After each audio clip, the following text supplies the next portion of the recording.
প্রথম অধ্যায় হতে হিসাব তথ্য ব্যবহারকারী সম্পর্কে কিছু সংক্ষেপে আলোচনা করার চেষ্টা করব। তো আলোচনায় তোমাদের সাথে আছি আমি মোহাম্মদ সিরাজুল ইসলাম, বরিশাল সরকারি model school and college Barishal.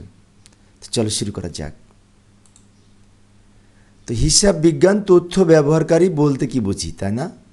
হিসাব বিজ্ঞান তথ্য ব্যবহারকারী বলতে বোঝায় যারা হিসাব সংক্রান্ত তথ্য ব্যবহার করে। আমাদের প্রতিষ্ঠানের যে হিসাব রাখি সেই তথ্য যারা ব্যবহারকারী তারাই হচ্ছে হিসাব তথ্য ব্যবহারকারী। তো হিসাব বিজ্ঞান তথ্য ব্যবহারকারীদেরকে দুইটা ভাগে ভাগ করা হয়ে থাকে, যথাক্রমে অভ্যন্তরীণ ব্যবহারকারী এবং বহিস্থ বা বাহ্যিক ব্যবহারকারী। প্রথমে আসি অভ্যন্তরীণ ব্যবহারকারী কারা? যারা ব্যবসার অভ্যন্তরীণ বিষয়ে সিদ্ধান্ত গ্রহণে প্রত্যক্ষ ভূমিকা রাখে, যেমন ব্যবসার মালিক, ব্যবস্থাপনা পরিচালক যারা আছেন তারা এই প্রত্যক্ষভাবে ব্যবসার ভিতরে ভূমিকা রাখে বিভিন্ন সিদ্ধান্ত গ্রহণের ক্ষেত্রে।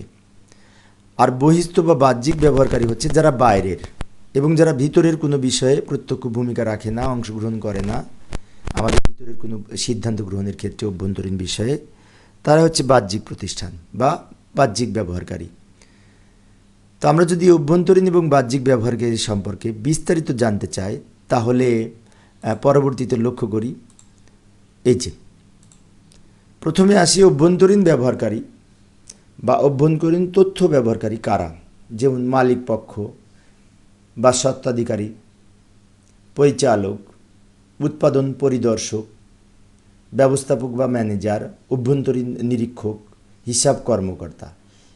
এই যে আমরা যে এখানে একটি চিত্র দেখতে পাচ্ছি, কোনো সিদ্ধান্ত গ্রহণের ক্ষেত্রে মিটিংয়ে যে সমস্ত সিদ্ধান্ত গ্রহণ করা হয় সেই সিদ্ধান্ত গ্রহণের ক্ষেত্রে এরাই সাধারণত ভূমিকা রাখে যারা ব্যবসায়ের ভিতরে অবস্থান করে বা ব্যবসায়ের অভ্যন্তরীণ পক্ষ।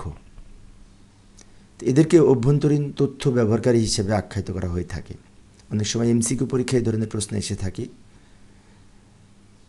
আবার এই বিভিন্ন সময় ভাইবা বোর্ডেও জিজ্ঞেস করে থাকে, বিশেষ করে চাকরির ক্ষেত্রে, যে অভ্যন্তরীণ ব্যবহারকারী কারা বা বাহ্যিক ব্যবহারকারী কারা। তা এগুলি আমরা মনে রাখার চেষ্টা করব।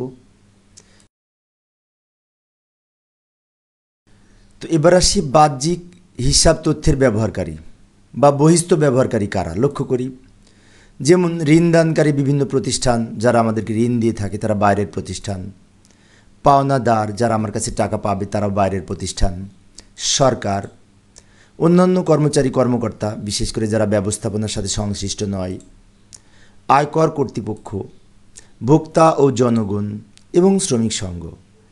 এইগুলি ছাড়াও আরও রয়েছে, আমি এখানে কয়েকটা উপস্থাপন করেছি। এইগুলি হচ্ছে বাহ্যিক হিসাব তথ্যের ব্যবহারকারী।